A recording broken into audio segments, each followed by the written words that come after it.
السلام عليكم، اهلا بيكم حبايبي في فيديو جديد. النهارده مع بعض هنتعلم فكرة جديدة للكوفية بتاعه النهارده. الكوفية سهلة جدا وبسيطة، وشايفين الغرزة بتاعتها في منتهى الجمال والشياكة. بغرزة واحدة بس هتقدري تعملي الكوفية بكل بساطة وسهولة. الغرزة سهلة جدا، تكون من خطوة واحدة ومع بعض هنتعلمها. شايفين الجزء الحرف مستقيم ازاي؟ شكله شيك جدا ومفيش غرز طالعة ولا داخلة، بتمط بالطول مش بالعرض. فيلا بينا بالخطوات نعمل فيديو النهاردة. تمام. الخيط اللي انا استخدمته خيط عادي، خيط صوف عادي، ما مش إليزا ولا هيمالايا ولا أي حاجة، خيط صوف عادي جدا. الخيط كان ممتاز جدا معايا في الشغل، مفيش مشاكل فيه. الإبرة رقم 3، أو ممكن تستخدمي 4 لو خيط يبقى واسع شوية. الفراغات مش هيبقى فيه مشكلة. بصي الفراغات بتاعتي مش واسعة قوي، فالإبرة كانت ضيقة، وده الوش والظهر زي بعضيهم مفيش اختلاف. الغرزة اهي وسعتها لكم شوية عشان توضح لكم الشكل بتاعها. خطوة بخطوة هنعمل كوفية النهاردة للبنوتة الحلوة الصغننة. يلا بينا نبدأ فيديو النهاردة. احنا هنستخدم في الفيديو دوت غرز سلاسل زي ما انت عايزة، مفيش عدد محدد لغرز السلاسل. تستخدمي العدد بالمقياس بالسنتيمتر اللي انت عايزاه. واي حد عايز يعرف مقاس الاطفال في الكوفيات يكتب لي في التعليقات وانا هرد عليه واقول له المقاس بالظبط. تمام. بنعمل زي احنا عايزين اي مقاس من السلاسل، وبعدين بنيجي بنسيب سلسلة وبندخل في التانية، وبنعمل الخيط على الإبرة بالشكل ده بحيث يبقى 2 حلقتين، ونيجي ناخد الخيط وندخل تاني. بقى كده كام حلقة؟ 4 حلقات. ندخل فيها وندخل نعمل منزلقة بالشكل ده، ونسيب غرزة وندخل في الغرزة التانية وناخد الخيط على الحلقة على الإبرة، وناخد الخيط تاني ندخل جوه نفس المكان. يبقى كده 4 حلقات نطلع منهم بمنزلقة واحنا بناخد الخيط. تمام. مرة تاني هعمل معاكم عشان تحفظوا الطريقة. بناخد الخيط بالشكل ده وبنطلع من ال4 حلقات بمنزلقة، نسيب غرزة السلسلة وندخل في الأخرانية في التانية قصدي، ونبدأ نعمل الغرزة بتاعتنا. شايفين الغرزة سهلة جدا، مفيش أي صعوبة فيها. خطوة بس، اللي عايز يحب يبطئ الفيديو يبطئه عشان يشتغل الفيديو بالراحة معاكي، وخطوة وخطوة معايا. تمام. الفيديو خد مني يوم واحد بس، يعني ساعة واحدة ممكن ساعتين زي ما انت ايدك تاخد.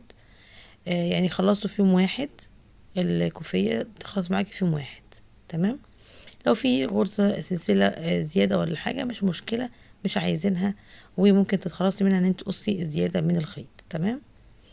بنيجي نلف الشغل ونطلع غرزة سلسلة واحدة، وبنيجي في الفراغ دوت شايفينه، بندخل ناخد الخيط ونحطه على الحلقة، ناخد الخيط تاني وننزل بيه في نفس المكان، ونطلع بالخيط وندخل بيه في ال4 حلقات ونعمل منزلقة بالشكل ده.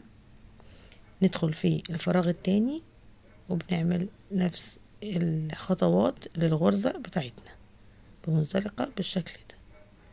في كل فراغ بندخل ناخد الخيط مرتين بالشكل ده.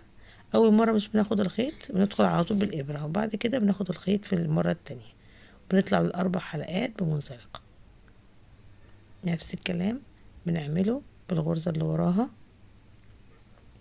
بنقفل بمنزلقة، وفي الغرزة الأخرانية برضو بنفس الطريقة. الغرزة هي أول الشغل زي آخر الشغل، مش بنزود أي غرز تانية ولا بنعمل غرز حشو في الأول ولا أي حاجة. تمام. زي ما احنا ماشيين بالشكل ده. آخر غرزة اهي، ناخد بالنا برضو من المكان اللي بنعمل فيه، وبنوسع شوية الخيط وندخل في آخر غرزة لينا، وبنعمل ناخد الخيط ونطلع بالحلقتين، وبعدين ناخد الخيط تاني ندخل جوه الحلقة نفسها ونطلع بالخيط، ونعمل 4 حلقات نطلع منهم كلهم بمنزلقة. نعمل سلسلة ونلف الشغل وندخل في نفس الفراغ اهو، بنفس الطريقة، وبناخد الخيط نلف الخيط على الإبرة وندخل تاني ناخد الخيط 4 حلقات على الإبرة ونطلع منهم بمنزلقة، وزي ما عملنا في الغرز السابقة بنعمل تاني الغرزة بتاعتنا. تمام، بنعيدها معاكم عشان تحفظوها قبل ما تطلعوا من الفيديو، تكوني حافظة طريقة العمل وسهلة جدا. تمام، تقدري تعمليها حتى لو مبتدئة لسه بتعلمي معايا اول مرة تشوفيني، هتقدري تعمليها ان شاء الله. اهي انا كده خلصت السطر التاني اهو معاكم والغرزة بتاعتي، واخر السطر بوريكم برضو اخر السطر اهي واضحة الفراغ.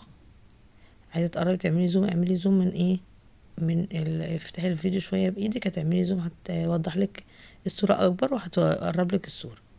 بناخد برضو غرزة السلسلة وبنطلع نلف الشغل وبنعمل في اول فراغ نفس ايه، نفس القصة بتاعتنا ونفس الخطوات، مفيش اي اختلاف، ومع بعض خطوة بخطوة، مفيش اي اختلاف.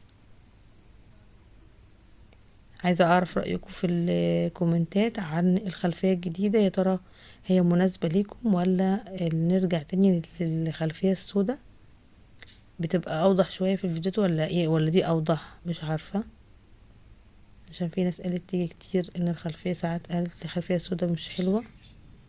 حاولت اجرب خلفية تانية مع بعض، ان تقولوا لي رأيكم في التعليقات. يا ريت نبدأ نعمل برضو نفس الخطوات ونشتغل ونطلع زي ما انت عايزة بنفس المقياس. الخطوات بتاعتك تكرريها، هي خطوة الغرزة واحدة، وزي ما انتم شايفين انا كررت الخطوات معاكم ومع نفسي وعملت الفيديو، عملت الكوفية وخلصتها. شايفين جمال الغرزة اهي، سهلة جدا وبسيطة ما شاء الله. اللي فضل معايا في الفيديو لغاية دلوقتي انا بشكره جدا جدا، وان شاء الله اكون عند حسن ظنكم وتتعلموا مني حاجة جديدة.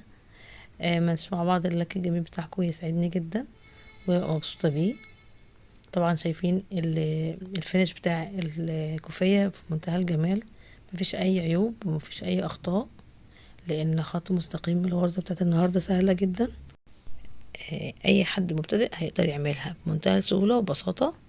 ان شاء الله تعملوها وتجربوها وتقولوا لي ان كان على الصفحة بتاعتي اللي لسه عاملاها جديد او على القناة برضو عندي في التعليقات. يا ريت تساعدني جدا ارائكم ويسعدني جدا تعليقاتكم، والى اللقاء ان شاء الله في فيديوهات اخرى.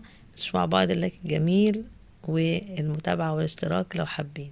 الى اللقاء ومع السلامة في فيديوهات اخرى باذن الله.